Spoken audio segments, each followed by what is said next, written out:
নমস্কার বন্ধুরা, কেমন আছেন সবাই? গল্প যেখানে সত্যি চ্যানেলের আরো একটি নতুন গল্পে আবারও আপনাদের সকলকে স্বাগত জানাই। মেয়েরা অভিনয় করবে, তাও শিক্ষিত অভিজাত পরিবারের মেয়ে, এ যে অসম্ভব।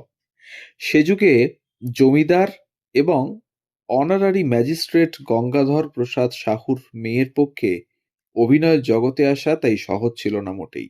উপরন্তু লেখাপড়ায় ভালো ছিলেন দুই বোনই। তবু অভিনয়ের নেশায় রক্ষণশীলতার আগল ভাঙলেন বড় বোন কঙ্কাবতী। জায়গা করে নিলেন ৩০-এর দশকে বাংলা রঙ্গমঞ্চের নামী অভিনেত্রী হিসেবে। দিদিকে সামনে রেখেই ছোট বোনের পথ চলা। তিনি চন্দ্রাবতী। তবে মঞ্চ নয়, তার স্বপ্ন ছিল চলচ্চিত্র জগৎকে ঘিরে। তার নিজের কথায়, রাতে ঘুমোতে পারি না, স্বপ্নের মধ্যে আসা যাওয়া করে লুপে ভ্যালের অপূর্ব অভিনয়, চার্লি চ্যাপলিনের ভাবে ভরা মুখ, গ্রেটা গার্বোর মহিমাময় ব্যক্তিত্ব এবং অভিব্যক্তি। না, স্টেজ নয়, সিনেমা আমার নিজস্ব জগৎ। বিহারের মজফ্ফরপুরে ১৯১৯ সালের ১৯শে অক্টোবর জন্ম চন্দ্রাবতী দেবীর। খুব কম বয়সেই কলকাতায় চলে আসেন, ভর্তি হন ব্রাহ্ম বালিকা বিদ্যালয়ে। পরে বাংলা সাহিত্যে স্নাতক হন বেথুন কলেজ থেকে। পড়াশোনার পাশাপাশি দীনেন্দ্রনাথ ঠাকুরের তত্ত্বাবধানে গান শিখেছেন, পেয়েছেন রবীন্দ্রনাথ ঠাকুরের স্নেহস্পর্শ। সরাসরি নির্বাক ছবিতে অভিনয়ের সুযোগ আসে বিয়ের সূত্রে। স্বামী বিমল পাল ফিল্ম এবং পত্রিকা জগতের সঙ্গে যুক্ত ছিলেন। স্বামীর সঙ্গে মিলে চন্দ্রাবতী গড়ে তুললেন নিজস্ব প্রযোজনা সংস্থা মুভি পিকচার্স। এই সংস্থার ব্যানারেই তার প্রথম অভিনয় পিয়ারি ১৯২৯ সালে পিয়ারি ছবিতে। পরিচালক বিমল পাল আর প্রযোজক হিসেবে নাম ছিল চন্দ্রাবতী দেবীর। সেক্ষেত্রে বাংলার প্রথম মহিলা চলচ্চিত্র প্রযোজক হিসেবে কৃতিত্বের দাবিও সম্ভবত তাঁরই। চন্দ্রাবতী সিনেমা মহলের মালিকানাও নিয়েছিলেন, যে ঘটনা তখনকার বিচারে একেবারে বিরল। এবং সিনেমা হলের মালিকানা নিয়ে তিনি সেখানে প্রচুর অভিনয় উপহার দিয়েছেন। নদিয়া জেলার রানাঘাট টকিজ গড়ে ওঠে ১৯৩৭ সালে। এর মালিক ছিলেন তিনি। বায়োস্কোপ নামে একটি পত্রিকার সম্পাদনার দায়িত্বও ছিল চন্দ্রাবতী দেবীর। পিয়ারি ছবির পর অশোক কুমারের বিপরীতে অভিনয়ের জন্য বোম্বে যাওয়ার সুযোগ এসেছিল। ছবির কাজ শুরু হলেও কোনো অজানা কারণে আর শেষ হয়নি। চন্দ্রাবতী দেবী ফিরে আসেন কলকাতায়। বাংলা সবাক ছবিতে তার আত্মপ্রকাশ এই সময়ই।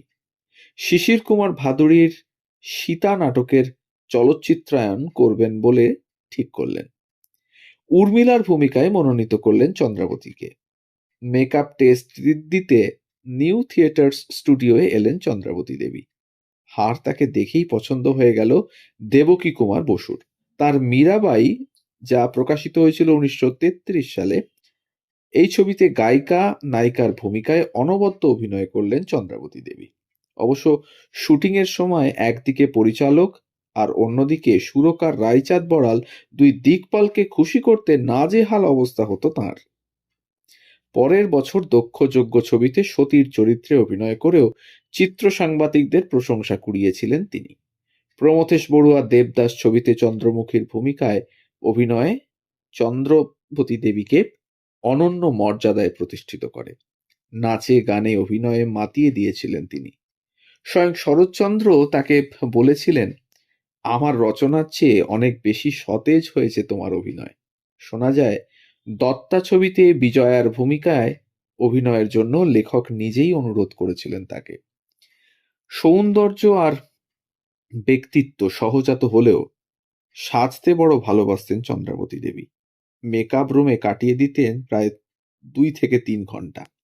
রূপসজ্জার ফাইনাল টাচ নিজেই দিতেন। প্রবীণ বয়সে মরুতীর্থ হিংলাজ ছবিতে ভৈরবী চরিত্রে অভিনয় করতে এসেও মেকআপের জন্য বাচ্চা মেয়েদের মতো অস্থির হতেন। বিকাশ রায় অনুযোগ করলে বলতেন, বারে, মেকআপ না করলে যে শুটিং করছি মনেই হবে না। কতদিনকার অভ্যাস বলুন তো? আমি রোজ একটু আধটু মেকআপ করেই আসবো, আপনিও রোজ সেগুলো তুলে দেবেন। অন্য শখটি ছিল পান। শুটিংয়ের অবসরে সর্বক্ষণের সঙ্গী পানের সাজি। নিজের মুখ তো চলতই, অন্যদেরও পান সেজে খাওয়াতেন তিনি। কঠিন দৃশ্যে ক্যামেরার দিকে পেছন ঘোরা শটে কে তার ডামি হবে সে ব্যাপারে খুব খুঁতখুঁতে ছিলেন। মরুতীর্থ হিংলাজ ছবিতে উটের পিঠে চড়ে যাওয়ার দৃশ্যটায় ছোটখাটো চেহারার উট চালক কুল্লুন খাঁকে শাড়ি পরিয়ে ঘোমটা দিয়ে তার ডামি সাজানো হতো। ব্যাপারটা কিন্তু একেবারেই পছন্দ হতো না চন্দ্রাবতী দেবীর। তিনি বলতেন, এতজন থাকতে শেখ কুল্লুন খাঁ আমার ডামি, আমি কি এতই খারাপ দেখতে? অসামান্য ব্যক্তিত্ব আর শিশুর মতোই সারল্যে গড়া এই শিল্পীর চরিত্র এবং অভিনয়কে অনুভব করতেন আপন আত্মায়। চরিত্রের প্রয়োজনে নিজেকে ভাঙা গড়ায় তিলমাত্র দ্বিধা ছিল না তার। তা না হলে নায়িকার চরিত্রে অভিনয় করতে করতে হঠাৎ মায়ের চরিত্রে অভিনয় করে সেরা অভিনেত্রী পুরস্কার পাওয়া সহজ কথা নয়। 1940 সালে শুকতারা ছবিতে নায়কের মায়ের চরিত্রে অভিনয় করে পেয়েছিলেন বিএফজে পুরস্কার। আবার পরের বছরই নায়িকা হিসেবে অভিনয় করে দুর্গাদাস বন্দ্যোপাধ্যায়ের বিপরীতে প্রিয় বান্ধবী ছবিতে অভিনয় করেন তিনি।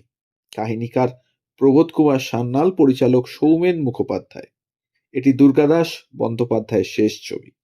ছবিটি মুক্তি পায় 1943 সালের জানুয়ারিতে। তা দেখে যেতে পারেননি দুর্গাদাস। জেনে যেতে পারেননি কি রকম প্রশংসা পেয়েছিল চন্দ্রাবতী দেবী ও তার অভিনয়। বঙ্গীয় চলচ্চিত্র দর্শক সমিতির বিচারে এ ছবির নায়ক নায়িকা দুজনেই শ্রেষ্ঠত্বের সম্মান পেয়েছিলেন।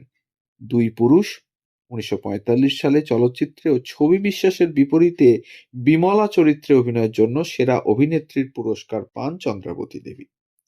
নতুন প্রজন্মের শিল্পীদের সামনে নিয়ে আসতেও তার উৎসাহ ছিল পুরো মাত্রায়। সুপ্রিয়া দেবীর পরিবার ছিল চন্দ্রাবতী দেবীর প্রতিবেশী। মেয়ের অভিনয়ের জন্য সুপ্রিয়ার বাবা রাজি করাতে পরিচালক নীরেন লাহিড়ীকে সঙ্গে নিয়ে তাদের বাড়িও এসেছিলেন তিনি।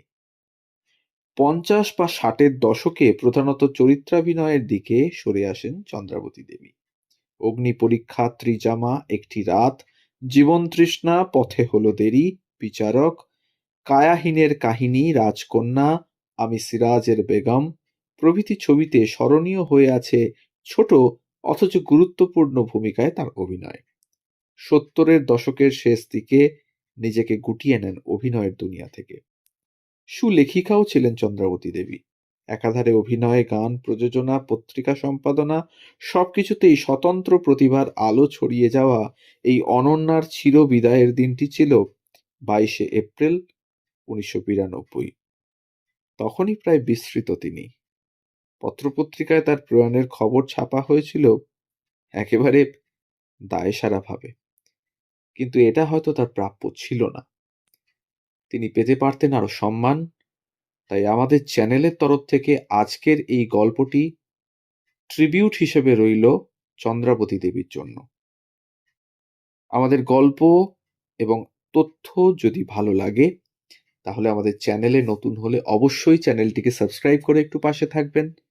বেল আইকনটিকে প্রেস করে নেবেন যাতে পরবর্তী গল্প খুব তাড়াতাড়ি আপনাদের কাছে পৌঁছে যায় তার জন্য।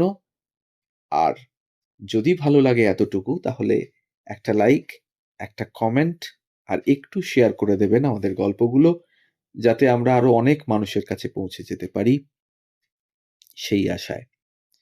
সবাই ভালো থাকুন, সুস্থ থাকুন আর শুনতে থাকুন গল্প যেখানে সত্যি। আমরা থাকছি প্রতিদিন ঠিক সকাল 9টা থেকে 9টা 30 মিনিট। ধন্যবাদ।